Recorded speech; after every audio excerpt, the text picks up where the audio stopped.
right, so we are going to go ahead and get started. So I want to welcome everyone to our second installment of our Distinguished Lecturer Series, Industry Connect. And today we have the honor and the privilege to have Dr. Morie, Jacquelyn Morie, from, she's an ACM Distinguished Speaker. And so, again, we're very, very pleased to have her. She has degrees in both art and computer science. She has more than 25 years experience in developing innovative techniques for rich, emotionally evocative virtual reality. A little bit of a tongue twister there for me. And as part of her pioneering work, she invented a scent collar to bring the emotional power of smell to immersive experiences and developed new types of functions for VR, such as connections to multiple sensor and feedback systems to make VR more effective. Dr. Morie spent 13 years as a senior research scientist at USC's Institute for Creative Technologies. She helped found that institute, by the way. And while she was there, she created VR telehealth care activities using deep understanding of art, computer animation, and human behavior to enhance patient engagement with those programs.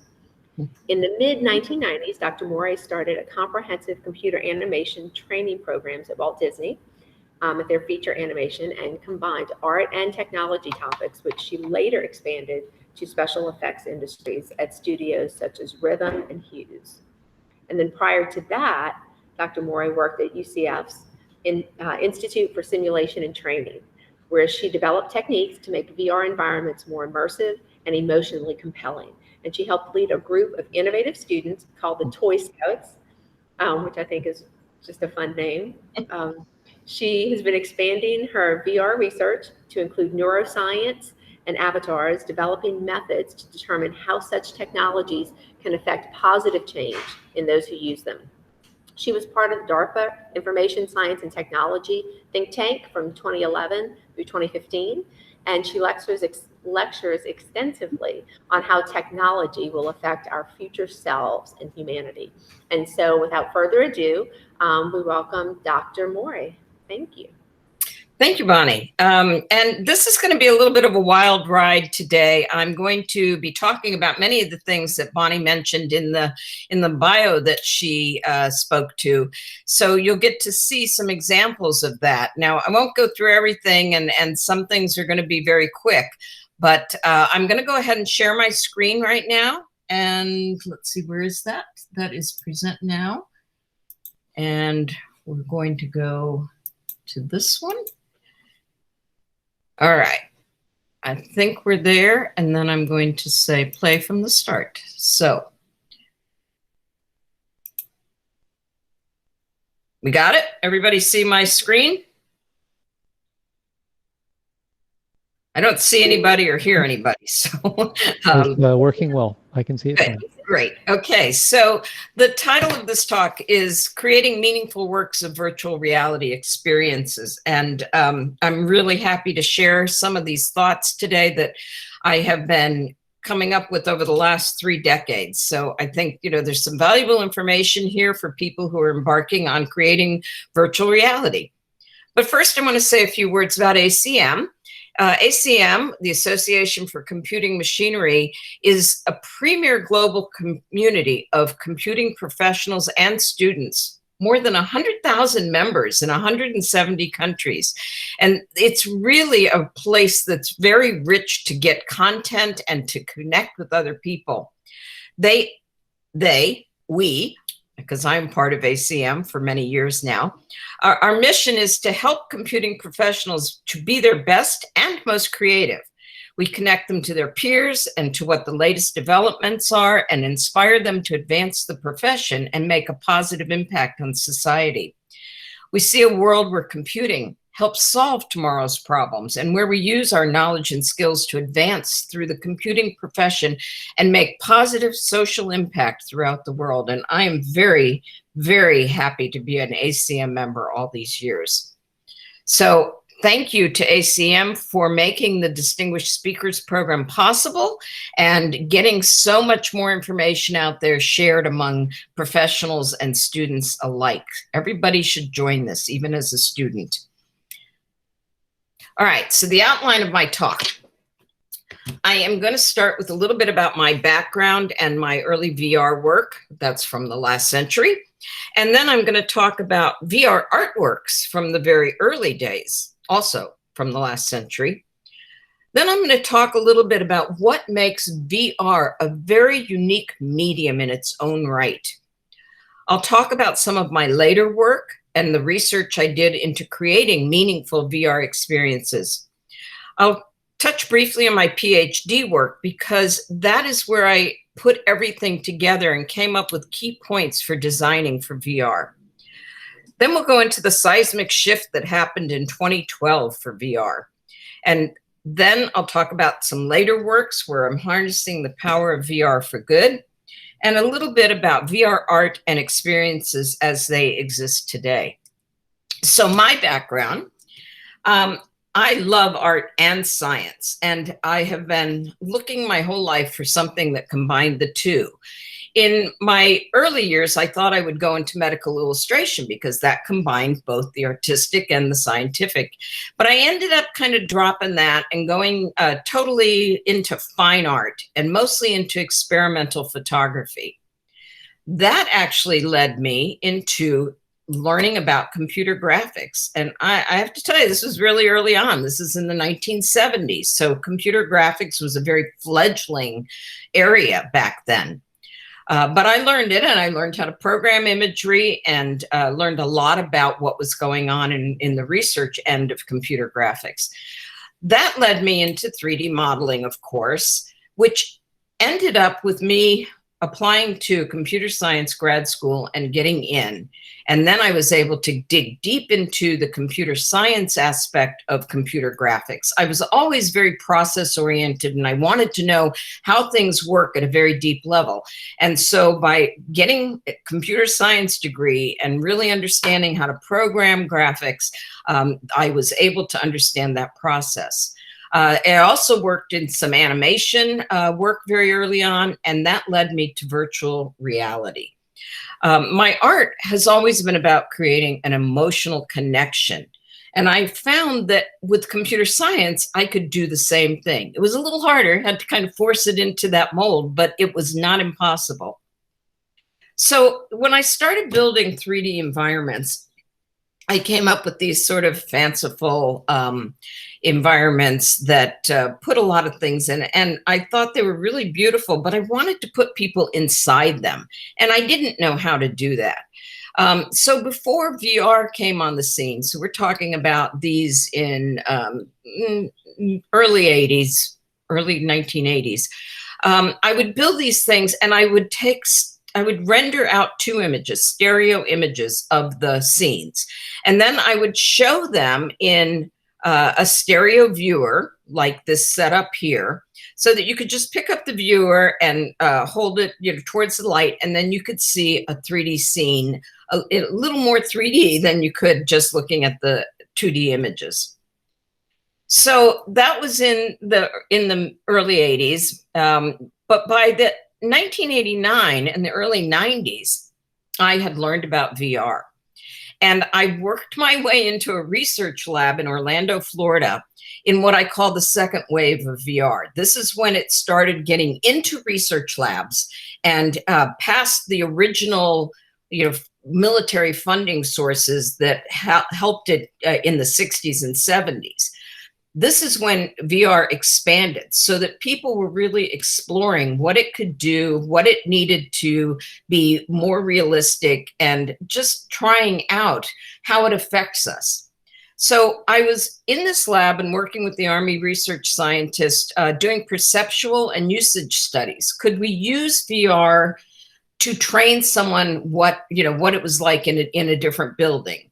Did that work as well as just showing them photos of the building or taking them through a physical walk through the building?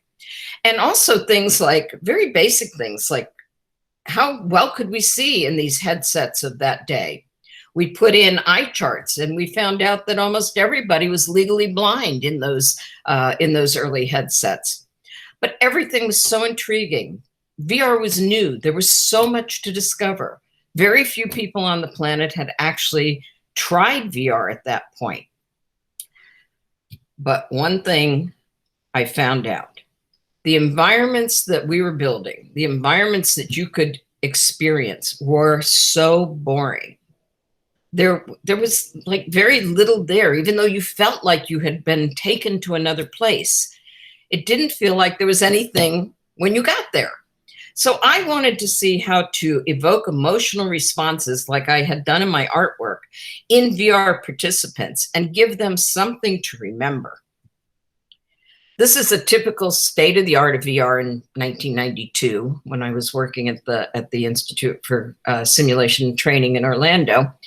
This is the SGI Performer Town. This was state of the art. These were the fastest, best graphic computers out there, and these were typical of the environments in Performer Town. And you could do things like change the weather, put up fog, you could navigate around this town. But what do you notice? I mean, they're really empty. These were super empty, pristine, clean worlds. They didn't have a lot of the marks of humanity. So after hours, when I wasn't working on the research projects, I partnered with another colleague at the research lab, and we started to make something we called Virtopia. And we were both interested in evoking emotional responses with the VR experience. And we did things where each environment that you would go into was designed to evoke some different kind of emotional response. The Fang City that you see on the lower left was designed to kind of create a sense of angst, and I'll show you a little bit of that.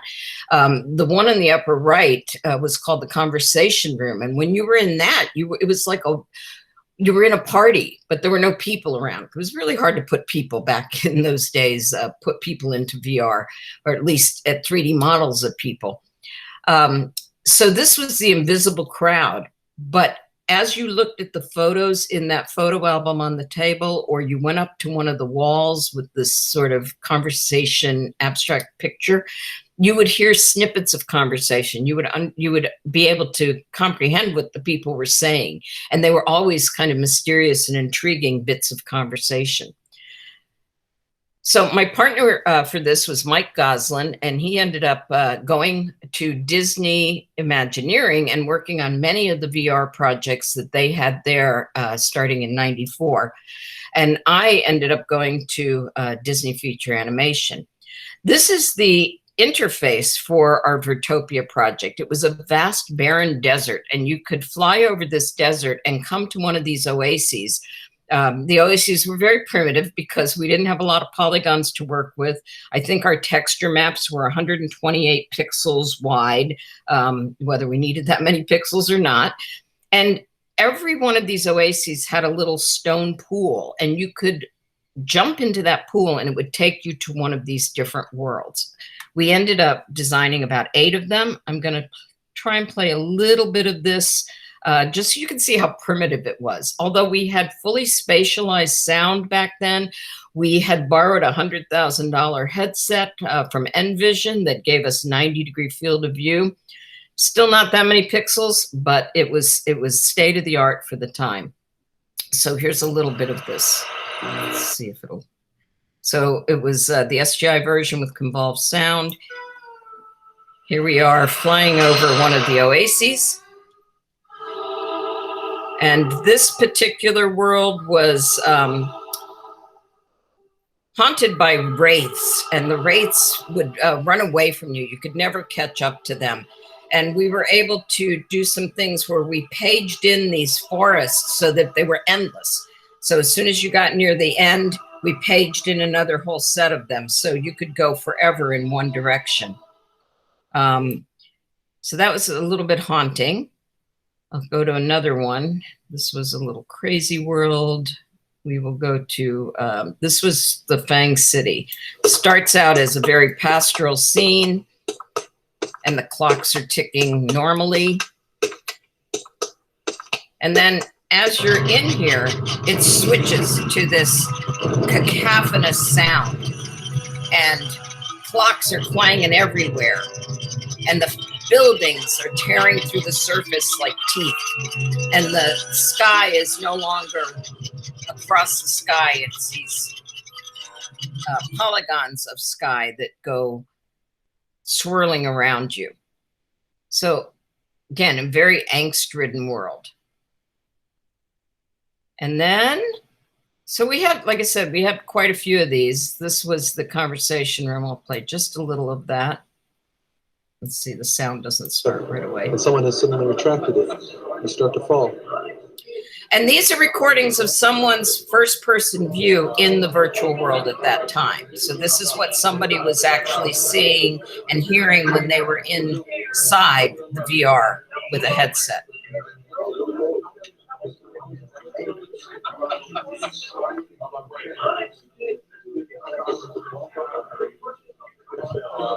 You know, he saw it as a journey, a new beginning, but I think she saw it as a fork in the road, an endless future of wondering what might have been.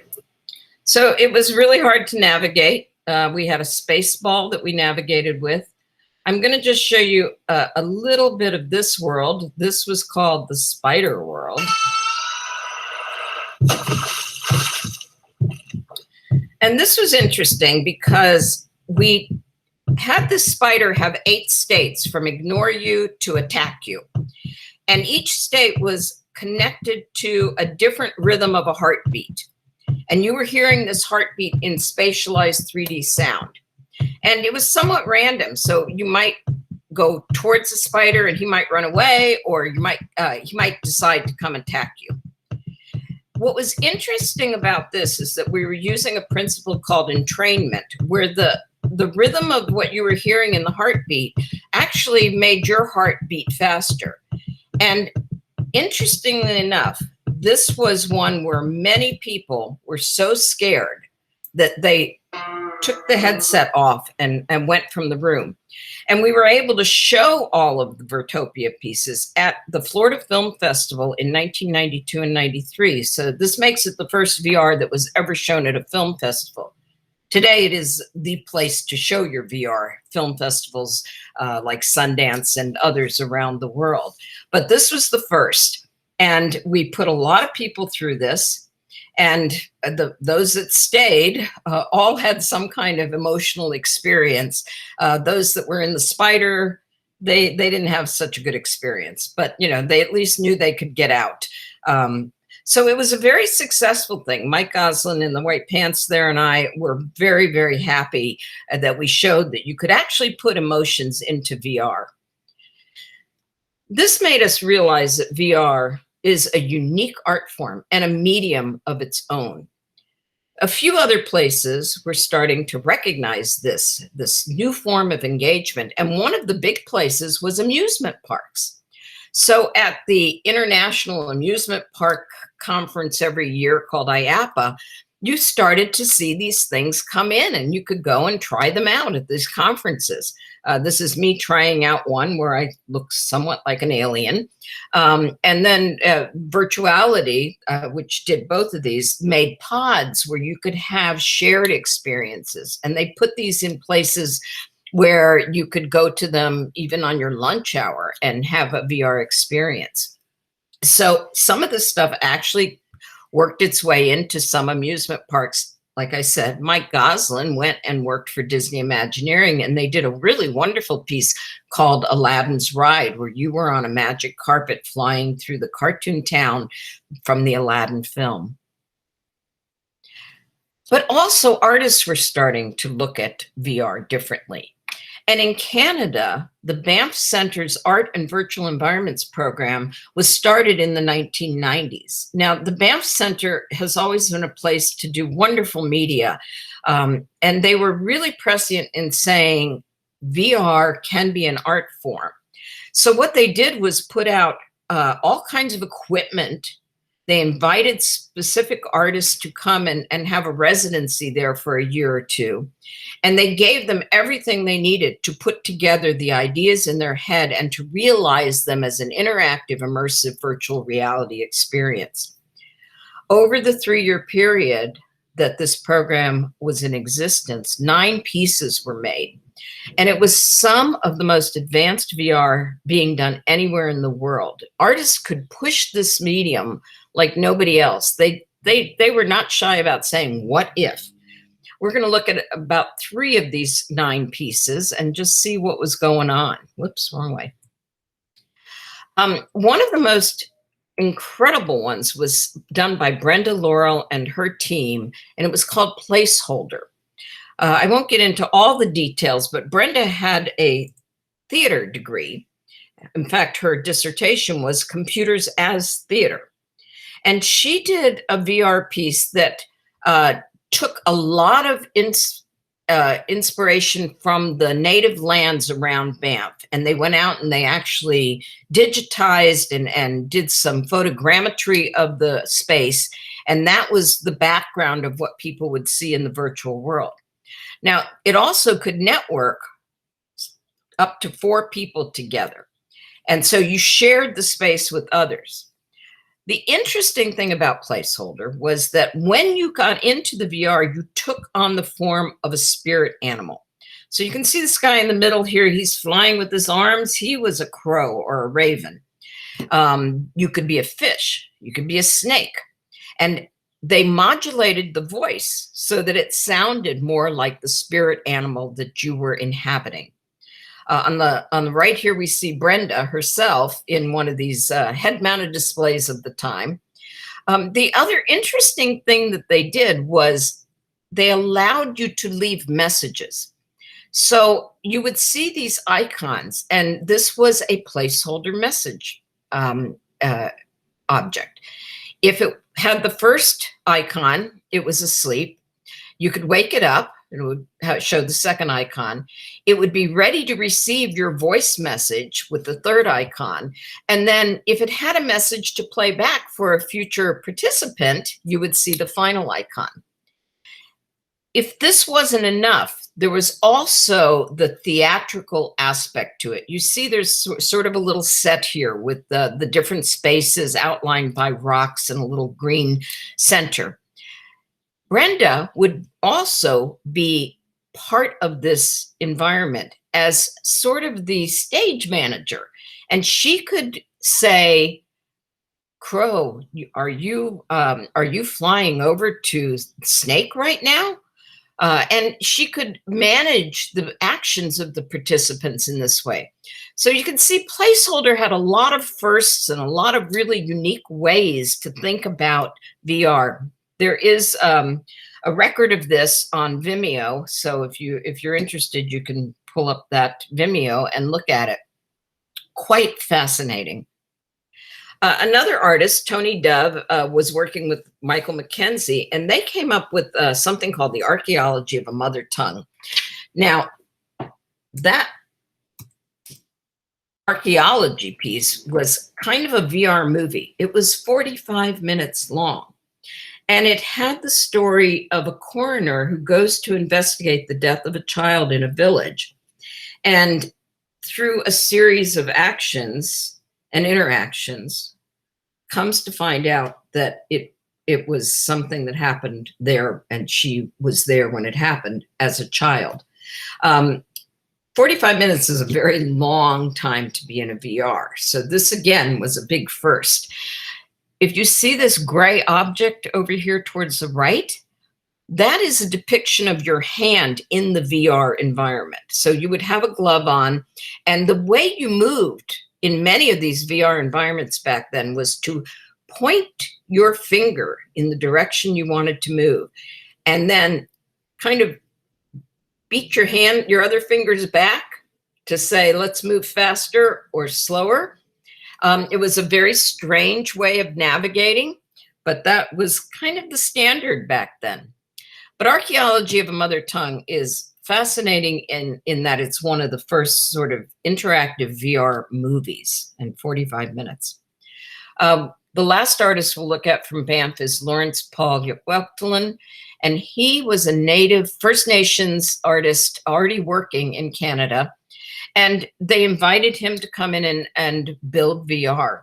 And what he built was the longhouse, the spiritual longhouse of his people, so that others could come in and kind of get the atmosphere of being in the longhouse. Now you notice the way it was set up was not so much with the head-mounted display, but with something you came and put your eyes up to, much more like a stereo viewer. So people were able to try all kinds of new ideas here and just push the technology in ways that it might not have otherwise been pushed. Many of the people that worked here went on to do more VR, and many of the programmers and developers that came in to help the artists are still making VR today. This legacy of VR art, this 30 years that we have been making VR, is an amazing group of works. Unfortunately, these things are very hard to keep running. They were built on unique equipment that was all cobbled and coded together so that it would keep running. Most of these experiences, with very few exceptions, are no longer available for anyone to experience. Even the record of what went on used to be super hard to find. Today it's a little easier because now many of these early artists are pulling out their documentation out of their trunks and things to get it digitized so that we can see. Tony Dove just had the entire 45 minutes of Archaeology of a Mother Tongue digitized, and that just happened a couple years ago. In about 2007, I cataloged the first 100 VR artworks that had happened from about 1989 till that time. And there really were only about 100 I could find back then. This is available on my website, and I'll tell you more about that in a little bit.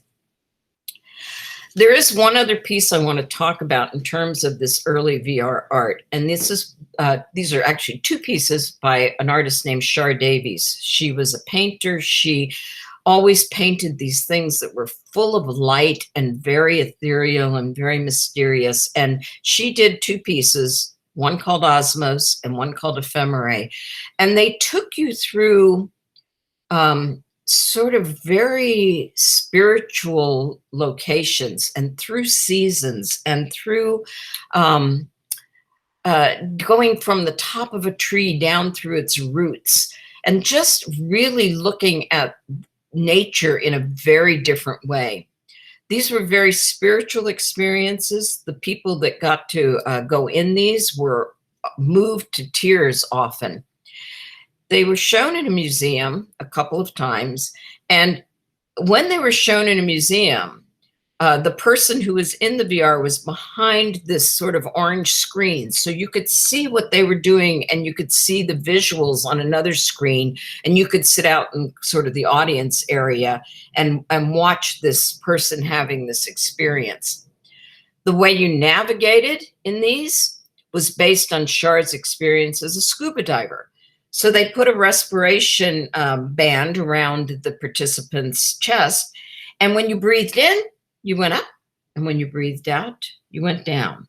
And so that act of breathing became part of the experience. It relaxed you. It made you feel like your body was actually causing many of these things to happen in the virtual world.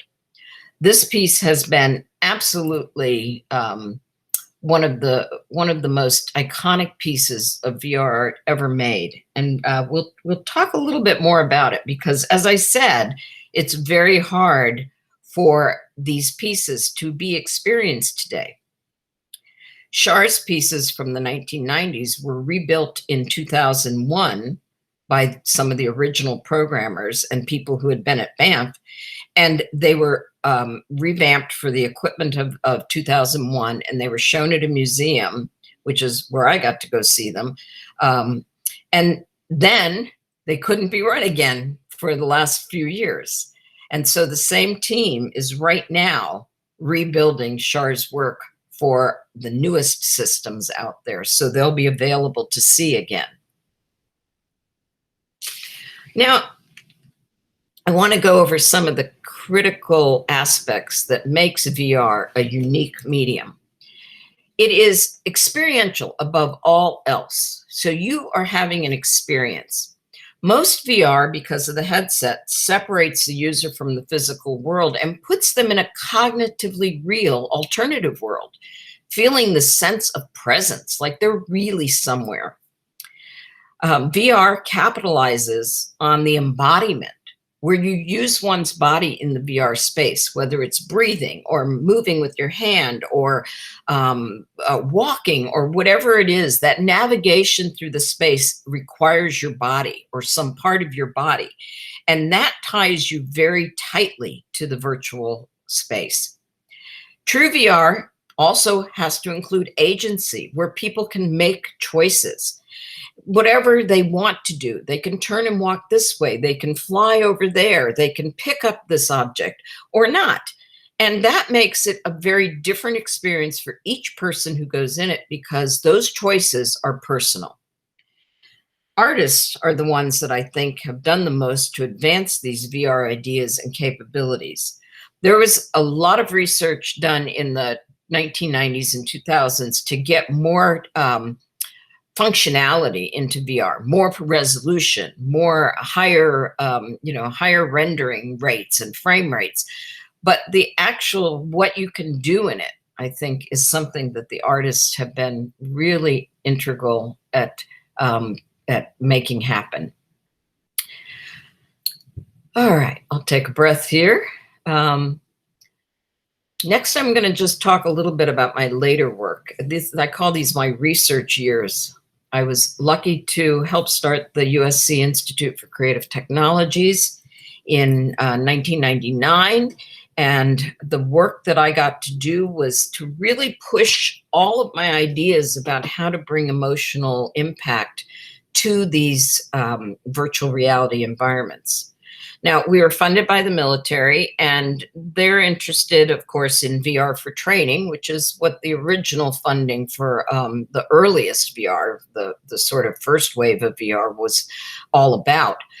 Now, anytime somebody goes in a virtual reality environment for training, there are certain things that they can learn, in terms of how to pick this up or how to drive a tank or whatever it happens to be. But they don't feel that sense of danger and urgency that they would feel on the ground in a threatening situation. My thinking was, if we could get that emotional response in there, maybe it would feel more real to them and they would take it more seriously. So DarkCon was supposed to look at this. How do we evoke those strong emotional responses? The first thing we asked ourselves was, well, what do we have to work with? We have what I call the perceptual palette. And this includes not only sight, the visuals, the sound, which can be fully spatialized. It can include other senses like smell and touch. It also looks to that feeling that you get of your body in the space, the kinesthetic sensibilities, proprioception, and all of those things. We also have a lot of psychological things that we can use to promote emotional responses. We can put in subliminal cues that prime people for stuff. We can use priming before they even get into the virtual world. We can threshold them with the concepts that we kind of want them to come away with when they actually get in the VR space, and more. There was so much more that we could figure out back then, but it was all new. We were going not for photoreal, which is what the rest of the VR world was going for, but feels real. It was getting deep into the psychology of the experience, and that changes the game. So the C project, the Sensory Environment Evaluation Project, allowed us to build what was back then a pretty high-res world. We had to fake a lot of techniques to do this high-res world.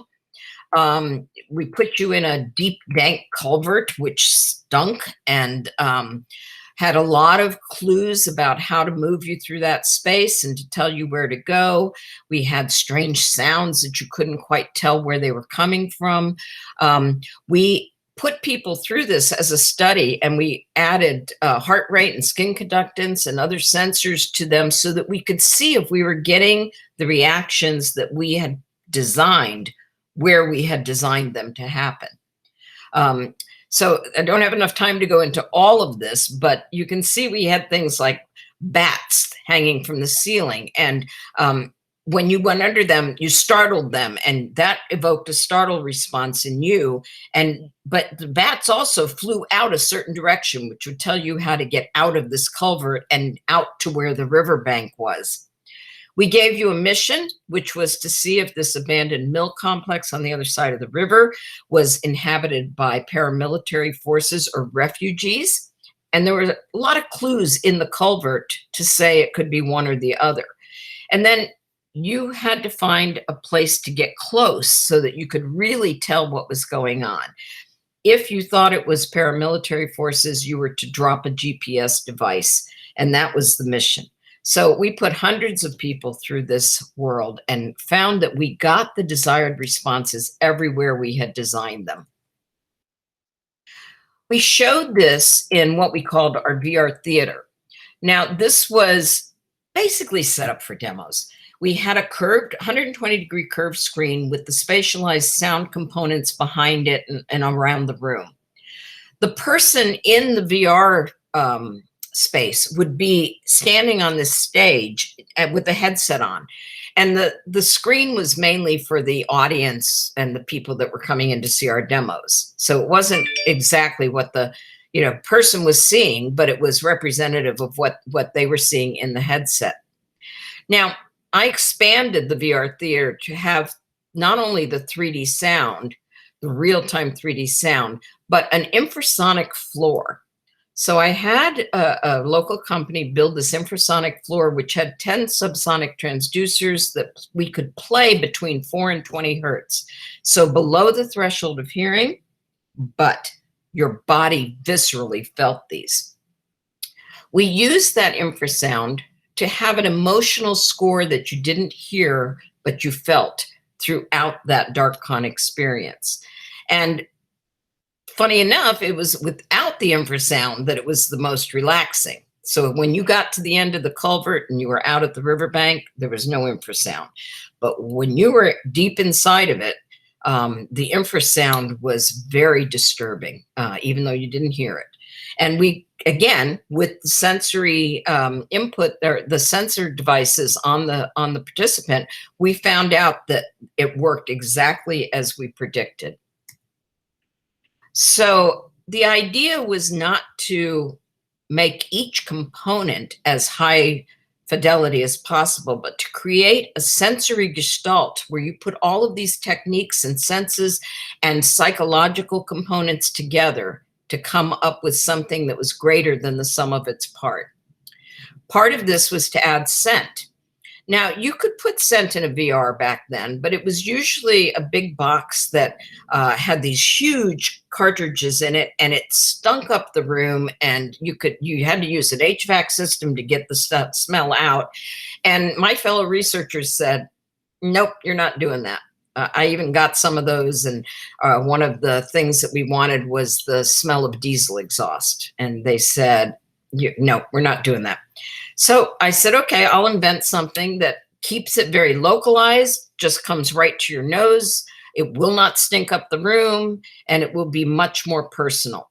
So I invented this scent collar, got a patent on it back in 2009, I think. And we used this for these studies. And it works on a very airflow over a passive reservoir of scent. So it doesn't spray anything at you.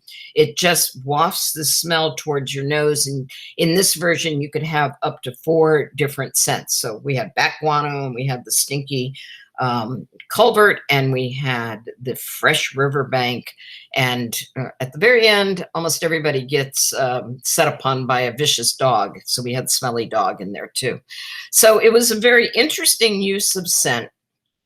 We are still working on this now. We're up to version 4. We're now calling it Reminiscent, and we're doing much nicer smells like a French pastry chef's kitchen. So you can pick up these little macaroon cookies and smell the different flavors. while I was doing all that work, I decided that, VR was not doing so well in the commercial world, and I better take everything I'd learned and encapsulate it into a PhD. And so I did that. And everything I learned is in this particular thesis, and it's available for download at morie.org. And it's a lot more than I can talk about here, but really has some of the techniques that we developed and used for these emotionally evocative virtual reality experiences. As part of that PhD, there was a practice-based component, and I did a piece called The Memory Stairs, which had nothing to do with the military. It was a series of experiences from before birth to near death. And we used this crazy experimental headset. We're talking 2005 here. This is not when VR hit the streets. This was VR still very much in a research lab, and crazy Wi-Fi head-mounted displays that people could barely keep on their heads. Now, I just want to go back and reiterate what I see a VR experience as being. It is a series of potential events that gets combined with the participants' free will. All right, so you don't really know how they're going to come in and behave. How do you make this into a cohesive experience? How do you organize the events that could happen into some kind of meaningful structure where the participant actually understands the cause and effect, the agency they're having? We came up with a few techniques to help create a cohesive experience in the midst of all of this possibility. One was corroborative detail, where you have the marks of time or humanity. There's details everywhere, just like there would be in the real world. This seems, okay, every game has this now, but back then it wasn't so well understood. And so it was, it took that very pristine kind of performer world that we had started with back in the day that was so empty and clean, and put these marks of time or humanity on it, and had evidence of not only coherence, but persistence of the world. It might be different the next time you come in. You might be able to do different things. We also came up with the concept of coercive narrative. This is putting attractors and deterrents to the participants' movements and choices and gaze into the world. People tend to look at something that's blinking or has higher contrast. They tend to go away from something that seems scary. Many of these things are part of the principles Disney uses to create virtual theme parks. So Disney called them weenies, like, the castle is a weenie when you're coming down Main Street. That's the thing that's going to draw your attention and pull you towards it. By putting these things in and knowing how people respond to them, you can pretty much predict or guide the participants' experience.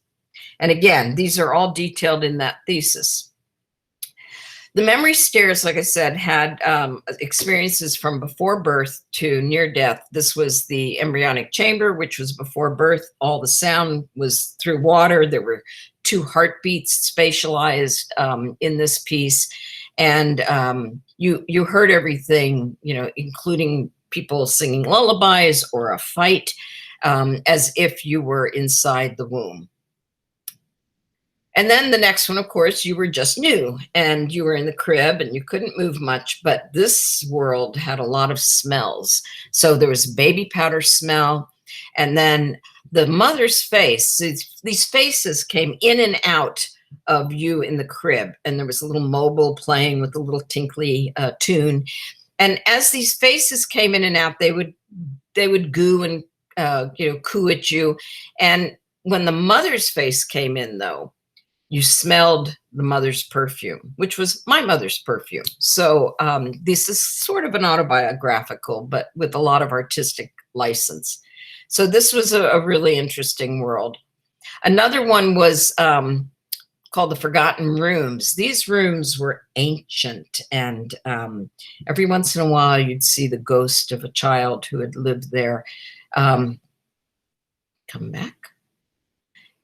There also were smells from the fireplace, just smells of age. And there was a clock on the mantelpiece that ticked, but it ticked at about 1/10 the normal speed. So this world had a very interesting effect on people. There was no way out, which was the other interesting thing, but people spent a lot of time in this particular world. And then the last one was called Release, and it was sort of, going towards the light from under the water, an underwater experience. And that's how the entire thing ended. All right, so that was before 2012, and this what I call the seismic shift, or the third wave of VR. And this was started by Palmer Luckey, who created this Oculus Rift headset, which was actually his kind of 6th version of it, that he put out on Kickstarter and got over $2 million, which was like much more than he ever expected to get from it. But his gamer friends were all ready to get inside their games. And so they just poured their money in, and he was able to make this. Now, the interesting thing is he was working at the lab I was at, the Institute for Creative Technologies. Basically, the mixed reality lab gave him a desk and said, do whatever you want, have fun. And that is where he developed the Oculus Rift. And this is one of the first versions of it here, this big blocky square one, which in very short time became this consumer grade model that anybody could buy. So the one that Palmer's wearing on the left is the DK1, Development Kit 1.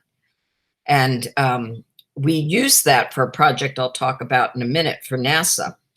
But really, it just kind of hit the streets, and everybody who was a gamer or really into VR was now able to afford their own really good head-mounted display.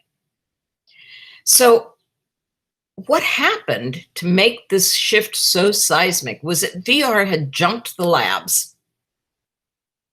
Anybody, any ordinary person with a few $100 could now get their own headset. And more importantly, this kind of lit the fire under a new generation of creators who wanted to make VR. Now this was within their reach. So moving into VR's third wave, there were tons of new VR titles that were starting to be created and published. And so you could get on the Steam store or the Oculus store, and you could get Job Simulator, which was great fun, or Super Hot VR, or just dozens and dozens. And the way this happened was that at the same time, easy to use game engines came out, like Unreal and Unity. And there were great asset creation tools, everything from Blender that was pretty much free to high-end Maya and other 3D modeling and rendering tools. And the fact that people could afford it was especially amazing. And artists could afford it. And people started looking at VR for art. So lots of kind of artistic applications came out. But what was most important was that artist tools came out. So there were a number of great tools like Tilt Brush by Google, Gravity Sketch for creating mechs and motor vehicles, Quill for animation. King Spray was sort of a 2D, 3D graffiti program with all of your spray cans simulated really well. Lots and lots of tools. And artists took to these just like a duck to water. So they made all kinds of VR artwork then. I don't know why this keeps advancing, excuse that, but I'll just keep going backwards.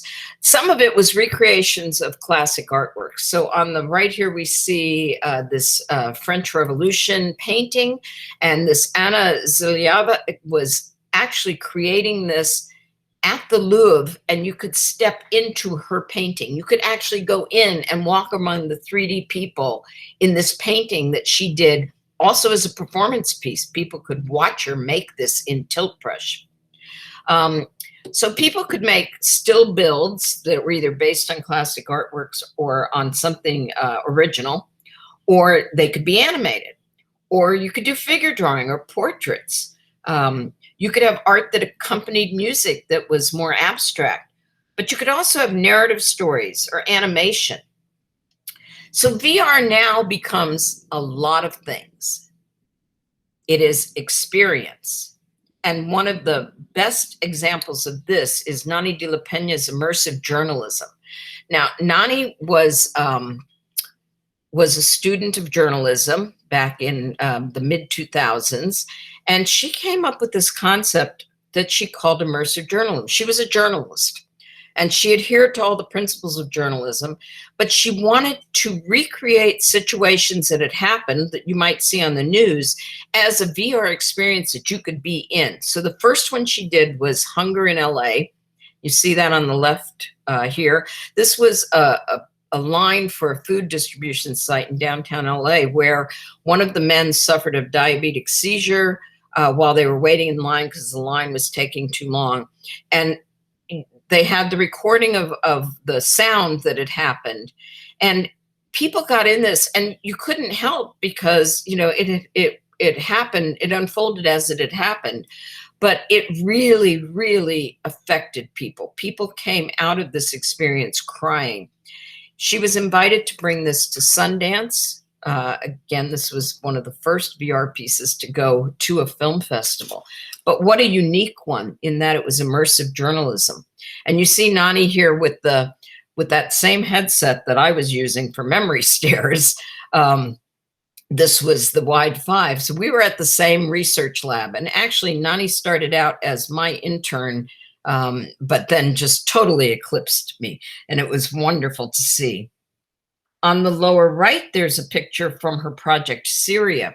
That starts when you're downtown and a bomb goes off and you're a child and all of this mayhem ensues. And this was from a real experience. But at the end, you're in the refugee camp and you see all the ghosts of those who have lost their lives in this conflict.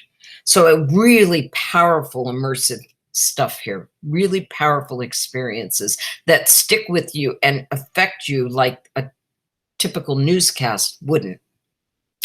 VR is also narrative. There's lots of beautiful stories, either serial or just one experience that are being done. Some of these are based on properties like Song of the Sea VR. Song of the Sea is an animation by Cartoon Saloon in Ireland. And yet they made this VR experience where you could go in and be amongst all of these beautiful visuals and you could swim around with the main character there. VR is travel. So especially, this has been happening throughout the pandemic. People who are, isolated or who can't get out are able to travel to places.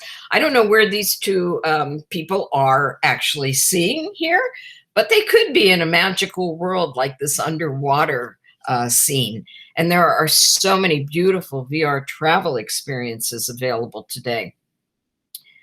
But VR is also connection. And that's what we found out, especially during the pandemic, that we can jump into a virtual world together and we can actually feel like we are having some kind of physical connection through our avatars. Now, in the upper right, this is a very interesting possible future for VR. This is a mother who lost her child and is able to visit the child in VR after that child had died. I'll let you think about that for a minute. Will that be in your future? So I'm going to talk about a project I did for NASA next. And this was a project that was very much about connection. And it was about how do you keep people that are going to be living on Mars connected to their loved ones back on Earth. So this was an actual scientific study done at a Mars habitat on Mauna Loa, Hawaii. It's just this structure you see here, and it's the land around it is very much like Mars. It's a volcanic mountain. 6 scientists agreed to be locked up for a full year in that structure. And they were in this kind of suitable but contained living habitat. On Mars, they would have made their own water, but here they had 500-gallon tanks brought in every 6 months. But they had no real-time communication with anybody outside the habitat. And if they went outside, they had to put on hazmat suits, like an EVA kind of thing. Now, how do you combat social isolation and sensory deprivation in an environment like that? In an environment where you're with the same 6 people for a full year and you get to know every cough and sneeze that they do. And how do you give them an escape? So we came up with this project for NASA called Ansible, which is a network of social interactions and bilateral enhancement, actually is an acronym. And we were able to build a series of virtual reality environments and put them in that habitat. And we did it with the new Oculus Rift headset. It was actually the DK2, the Developer Kit 2. So this was our version 0.00001 of a holodeck for NASA. How can we use this to keep these future astronauts healthy and sane? So we gave them interesting things like personal virtual homes that they could decorate. We gave them shopping malls that they could go in and put things together. We gave them ways to change the weather.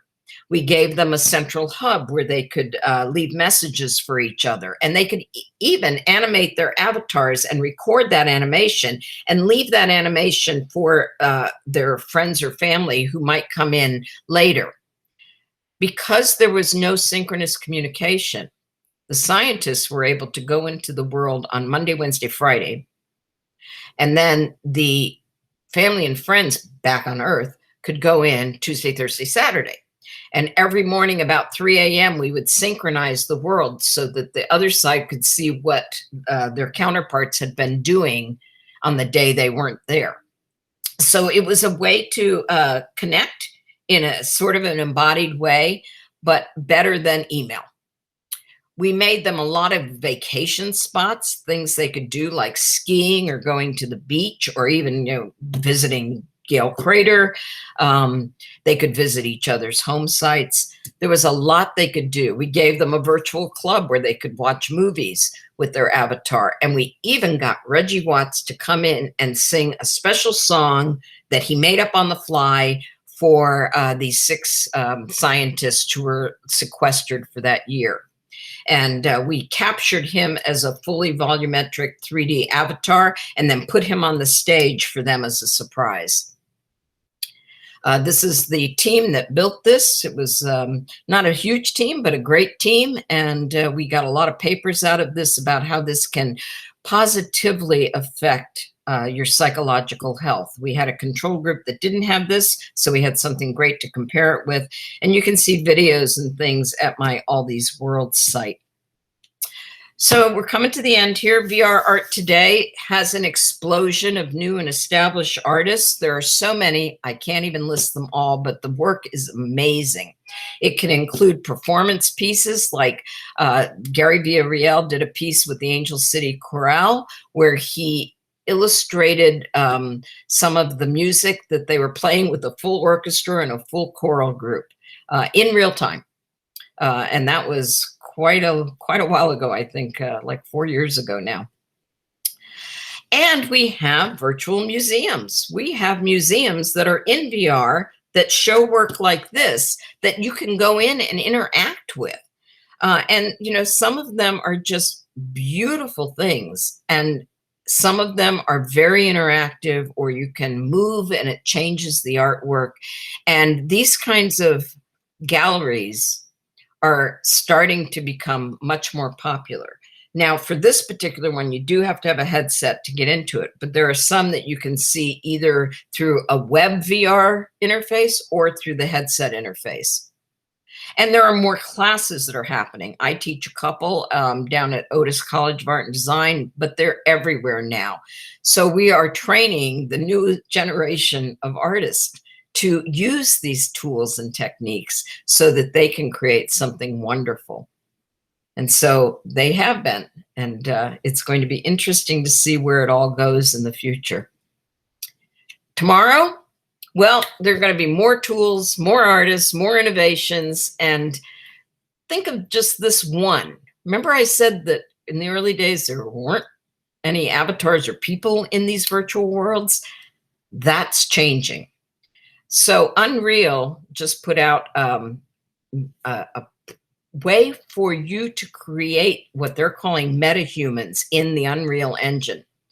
And this is a very high-end, very high photorealistic virtual human that can be used in everything from the PS4 to a fully immersive VR piece. But I put this picture on the right to show you that even your phone is going to be able to allow you to capture yourself in 3D and put yourself in these virtual worlds. This is a picture from 4 years ago, captured with my my Android phone with a 3D scanning package, because there was a 3D camera lens in that phone.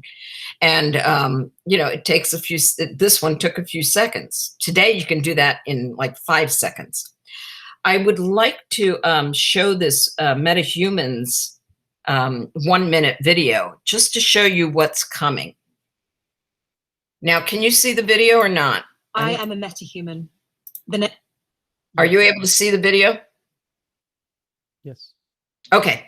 All right. So here's our Exploration metahuman. of digital human powered by Unreal Engine.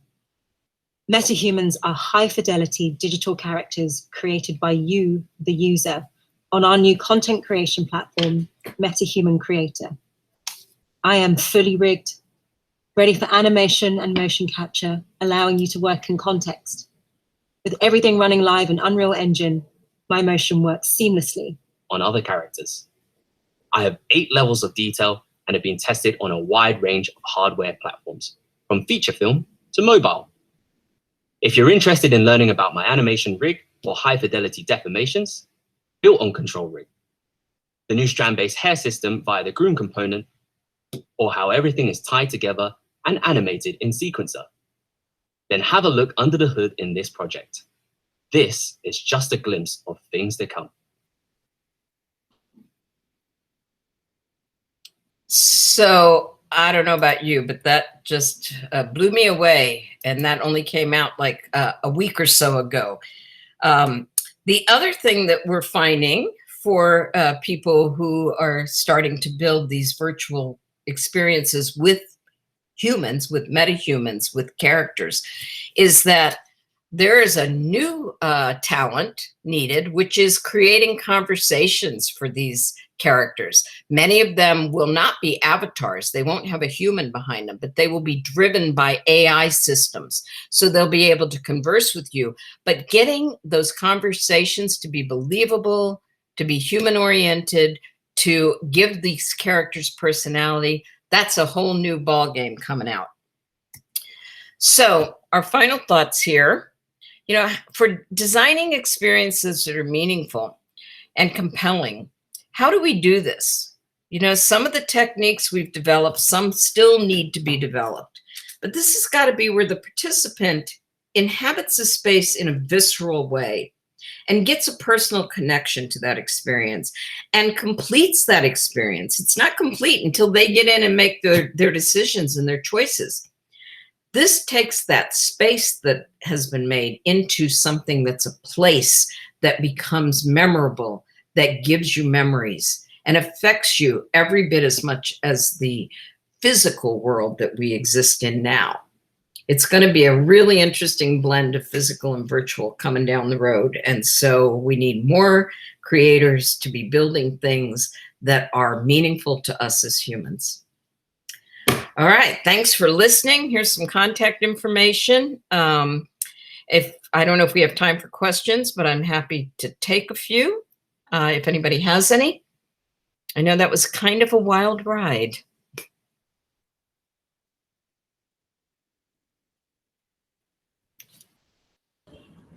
Does anyone have any questions for Dr. Morie? We've got a couple minutes if we do.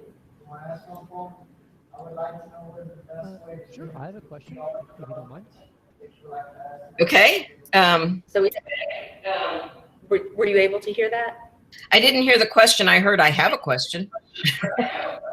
We have a question from our live audience. One of our students is asking, what is the best way to get into VR development for those that are interested in getting started?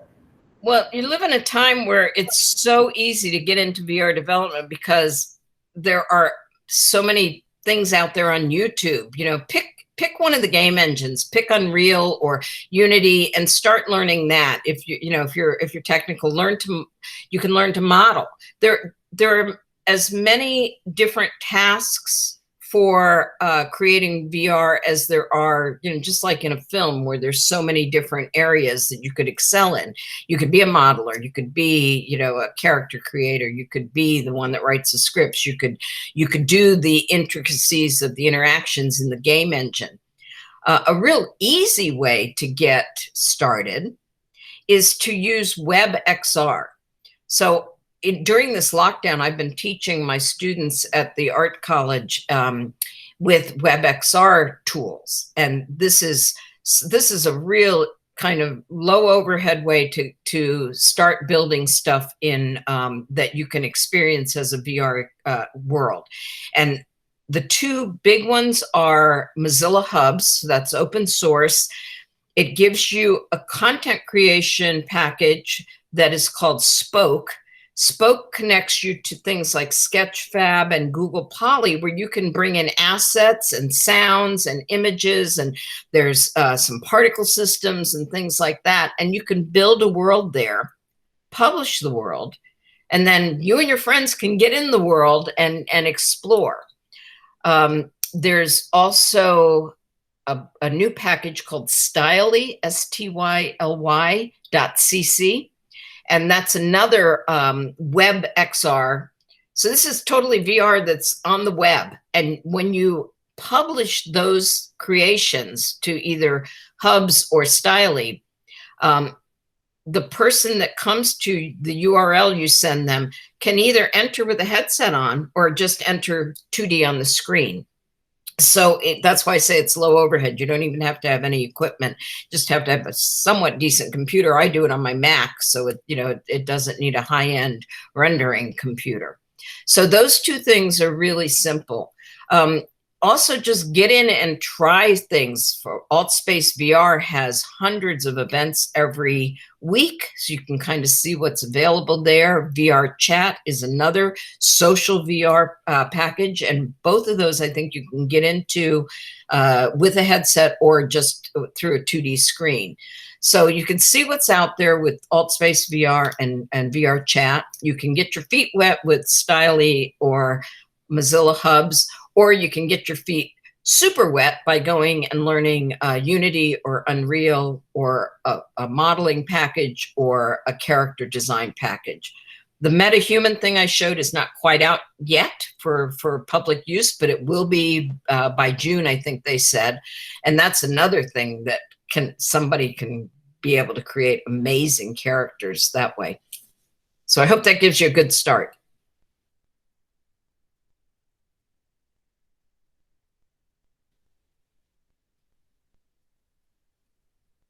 All right, any other questions? I believe we have one in the chat, which is, with keeping people on Mars. I cannot seem to get back to my my meeting window. I don't know where. I'll read the question. Yes, that would be lovely. Thank you. With keeping people on Mars, we have with keeping loved ones, people on Mars connected to their loved ones. They were given a lot of freedom to the astronauts to control their environment, including things we don't have control in our lives, like weather. Does having more or less control have an impact on how people feel about the experience? That was a question from the chat. Yeah, that's a great question. And, that one, we could praise Betty for another few years there. The control may be one of the things that makes them feel like they're less, that they have more power.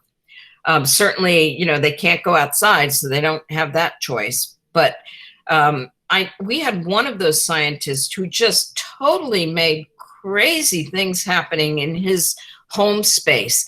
And then he did all of these recordings of his avatar giving you a tour of that home space. And he was really funny about it. So it had a lot of humor in it. And I think it was a big outlet for him. And he was part of the glue that held that team together for the 12 months.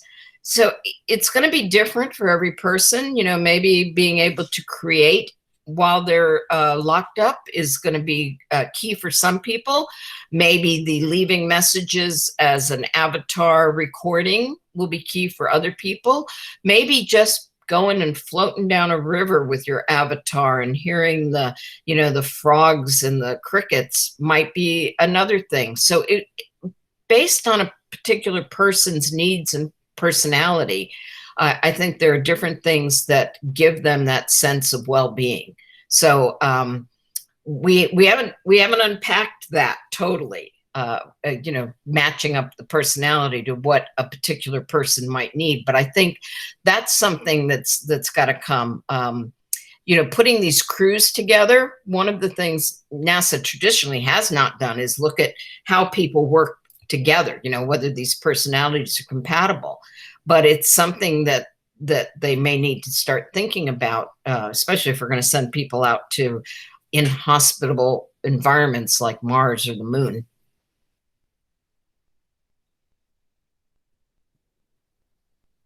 There's another question in chat. Would you like me to read it aloud? Please, please. Do you see a future where humanity chooses virtual reality over a real life experience and the constraints that come with it? For example, not being able to traverse the universe in a human lifetime due to the speed of light being too slow or compared to the vast distances of space. I'm hoping that it's never one or the other, that virtual experiences can enrich us and expand what we can know and understand and experience beyond our physicality and our physical world as it is today. So, you know, I may never go to the pyramids, but I could actually, through a virtual reality environment, walk through some of those pyramids and smell what they smell like, and, you know, have my little lantern and go examine all of the little carvings or paintings. So why would I choose that over, you know, over going in person? Well, maybe I can't go in person. Maybe it's too expensive, or maybe I'm bedridden, you know, whatever it is. Having the option to go see these things or experience these things, or fly, or be a particle in a particle accelerator just for the heck of it. You know, these are things that maybe we couldn't do normally, that give us more options in our lifetime. So hopefully it's a mix. It's a mix of things. I don't know, you know, if we'll ever do the Matrix where people just jack in and stay there forever. I don't see that as a future for humans, but in terms of expanding our options, I think we've got a lot of possibilities.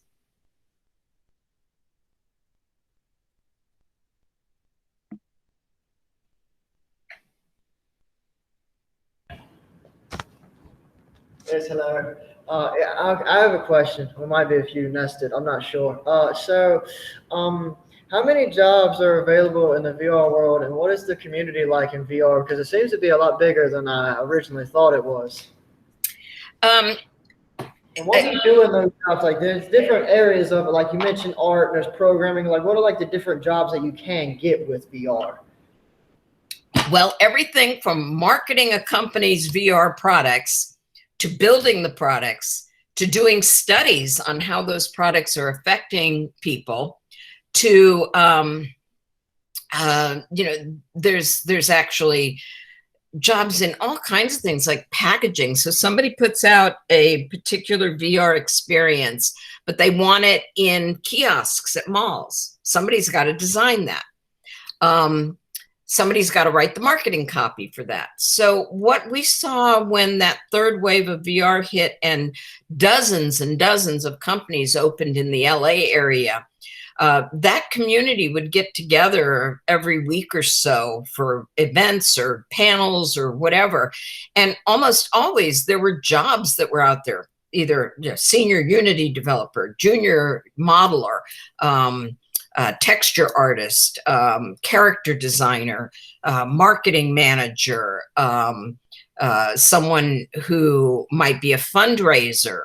There's so many of these jobs that swirl around the core thing of that one VR experience. It's an infrastructure that supports these as businesses, and so there's just many ways to get involved, even if you're not an artist or a programmer yourself.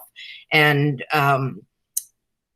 just so many people did that we probably had a community of about 3,000 or 4,000 people here in LA alone. LA in the Bay Area was probably multiple thousands of people in that heyday, and it would have continued, I think, except that we hit this pandemic.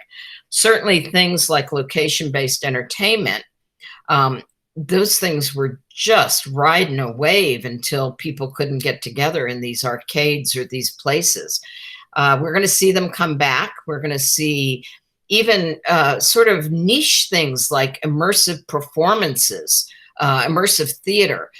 Those are related to VR as well, but they require, performers to be as part of that. The film industry in Hollywood is starting to experiment with immersive films too. So again, all of those jobs that are in film production, there are going to be similar jobs for setting up sets, for getting the cameras, for building the backgrounds, whether they're digital or physical. So all of these things are jobs that could be had in the VR industry.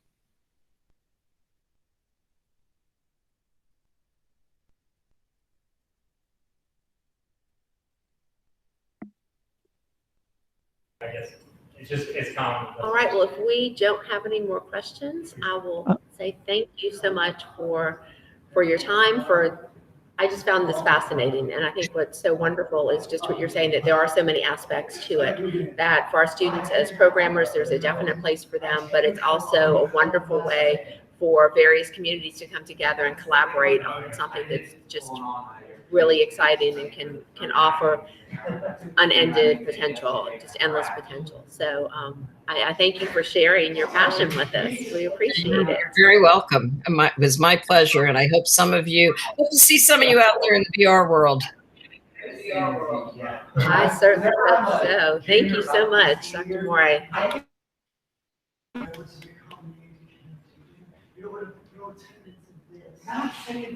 Thank you everyone for coming. I just want to remind you that once again, we'll be having our third and final DLS lecture next month in April.